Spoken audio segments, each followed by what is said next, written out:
Okay, imagine this. You're scrolling through the upcoming slate of seasonal anime and you see, up near the top, a brand new Shonen Jump adaptation. It looks interesting, people are talking about it, apparently the manga's pretty good. So you strap on in and watch 13 episodes of good anime. Then a couple years pass. Finally, the new season of that shonen you enjoyed is coming out, and nobody is talking about it. Maybe you'll see a source reader excited to see their favorite arc animated, or a couple friends lament they never watched season 1. But that groundswell of excitement that was there just a couple years prior is gone. Instead, directed at this season's brand new Shonen Jump adaptation. It looks interesting. People are talking about it. Apparently, the manga's pretty good. So you strap on in and watch 13 episodes of good anime. It's a vicious cycle, and it's absolutely burying great shows. I think the plight of sequel anime is the natural result of the social media-led seasonal model. Every season, it's a race for the big new adaptation or the best new sakuga-filled animation fest. With the exception of the crossover popular hits, you rarely see buzz about a new season of an existing show. Some great shows even lose steam with the public just within their second core. What matters most for a lot of people is what's hot, what you can talk to others about or have a take on. It's all about the shiny new toys. And while the overall community benefits from this to an extent, there's always something to talk about and a new series to experience, it really does decentivize watching sequels. If a significant portion of the community isn't going to be able to talk about a series, it not only buries it under more popular shows, but it caps the amount of interaction a post about that series can get, or it creates a ceiling on the potential views for a YouTube video. For a lot of people, there's just no point in catching up or continuing to watch a show if you can't talk about it with others. And for those who monetize these discussions, why would you spend time on something that provides minimum growth? There's also just natural attrition. Anyone will take a shot at a season 1. A season 3 isn't going to be grabbing many new viewers, and scores may have already bounced off the previous iterations, never to return, meaning for every potential fan interested in catching up on a new season, there's someone already out there ready to tell them the series is not worth the time commitment. That leaves it up to the hardcore fans to push the show to potential new viewers and get them on board. Except even that's not a guarantee. Because there's a twist that I've watched crop up in the new age of easily accessible manga. Everybody who cares enough about the series to promote it has already read it. Dr. Stone Season 3 Core 2 aired in fall, and you'd be hard-pressed to know that unless you were watching it.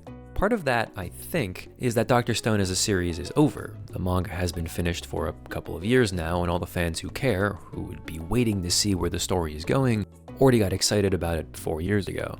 Anyone who would be drumming up social media hype and discourse already got their fill, and while I'm sure some of those fans are still watching, Dr. Stone isn't the Demon Slayer kind of adaptation where it totally changes the original story you read. There are still fans, and Raw Mouse stats still have it as one of the more watched shows of fall, but it'll never regain the community-conquering attention that it had in 2019. Did you know Dr. Stone Season 1 is the 52nd most watched anime ever on MAL? 1.2 million people finished Season 1, and yet only about 100K have made it to the end of Season 3. And that's just not right. Spy Family Season 2 felt like it suffered from a similar fate. The first season of Spy Family was a community event. It took over to a degree that saw it enter the pantheon of casual anime. Merch and cosplay everywhere at cons, people discussing every episode, it dominated the spring 2022 season. Season 1 was so big that it just naturally felt like Season 2 would continue that momentum, and yet it simply did not. Completely buried by Frieren and Apothecary Diaries with smaller portions of the community and Jujutsu Kaisen at large. It never stood a chance for a combination of reasons that we just listed. It wasn't just Spy Family or Dr. Stone either. Fall had Shield Hero, Goblin Slayer, Ancient Magus Bride, Tokyo Revengers, all shows that made a giant splash when they premiered, all buried by the funny elf girl and her poison freak sidekick. Funnily enough, most of the shows in fall were buried by the overwhelming influence of a sequel anime.